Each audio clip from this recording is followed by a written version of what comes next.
Ini dua ya. Ribut giginya. Oke, oke.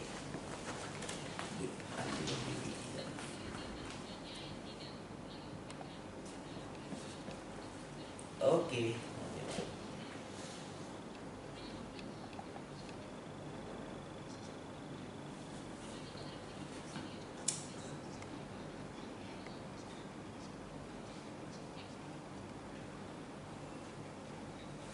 Oh iya.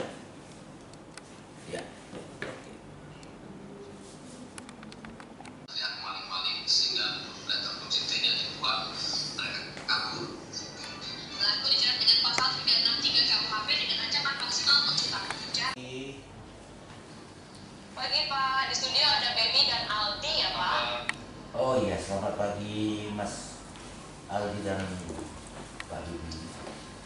Nggak bisa dibahas. Baik, soal kita terdengar dengan jelas, Bapak Surmo. Ya, bagaimana Ya, Pak? gimana? Apakah sudah terdengar yang jelas Pak? Jelas, jelas. Ya, gimana Pak? Update perkembangan penyelidikannya Pak?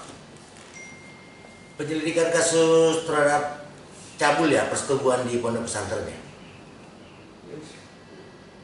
Ya, kita elaborasi Pak. Ini marak banget ya Pak. Kemarin baru yang dikasih hukuman mati kan, yang mencabuli 13 orang gitu kan. Untuk memberikan berkah kepada para santriwati. Terbongkarnya peristiwa ini setelah sepekan lalu tersangka berpura-pura minta dibuatkan teh hangat lalu melakukan aksinya terhadap korban. Setelah peristiwa tersebut, korban akhirnya memberanikan diri pulang ke rumah dan memberitahukan peristiwa ini kepada keluarga.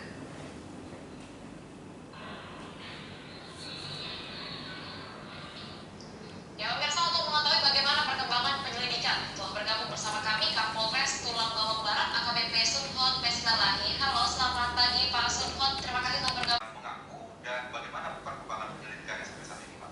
Baik, terima kasih. Selamat pagi. Jadi kasus ini bermula ketika salah satu orang tua korban melapor kepada kami, Polres Tulang Bawang Barat, yaitu bahwa sekitar bulan Maret 2022 kegiatan ini sudah berlangsung terhadap anaknya sampai terakhir yang pura-pura disuruh membuatkan teh, memijat, kemudian lalu disetujui oleh pelaku. Korban ini bercerita kepada teman-temannya di pondok pesantren tersebut. Kemudian ternyata ada korban yang lain. Korban yang lain ada, kita lakukan visu, ternyata terdapat robek pada selaput darah. Sementara ini kami masih menunggu korban-korban yang lain untuk dilakukan pemeriksaan. Kita hanya membutuhkan pengertian dari orang tua, dari anak-anak kita tersebut supaya mau datang ke Polres untuk kita mintai keterangan. Demikian. Oke, ya Pak Sunhot, seperti kita ketahui ini terjadi aksi dilakukan oleh pelaku ini sudah 5 kali setidaknya.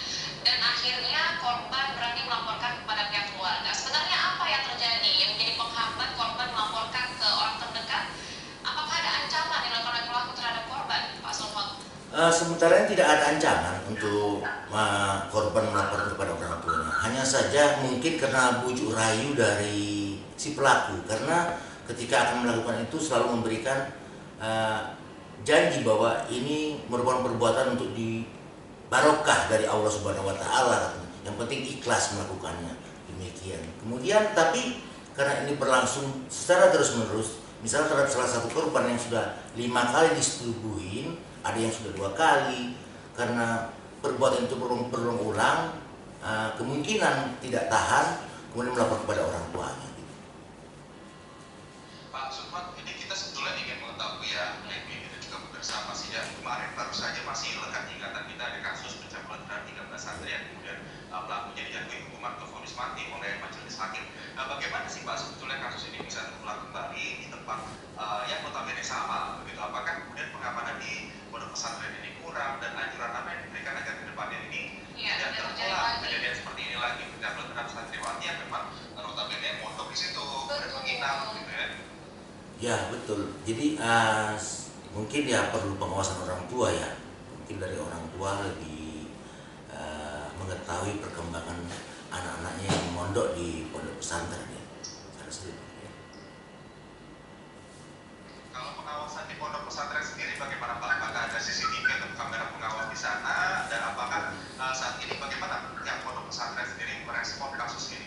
Jadi pondok pesantren ini sebenarnya pelaku adalah pemilik sekaligus pengasuh di pondok pesantren tersebut. Jadi perlu kami informasikan bahwa pondok pesantren ini baru berdiri tahun 2018. Kemudian pengasuh yang ada 17 dan santrinya juga masih 40 orang. Jadi untuk CCTV belum ada di sana. Baik.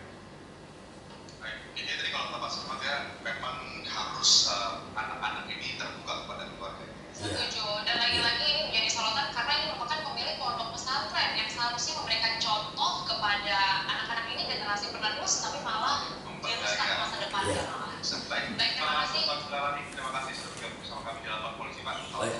Terima kasih. Semoga kasus ini tidak terulang lagi ya. Karena sangat miris, seharusnya mereka bisa Oke. Sambo dan Putri Jadi Sambo lah. saksi dalam kasus pembunuhan Itu no kemarin berarti Sambo asli. Enggak berhenti dia yang ngucapin itu.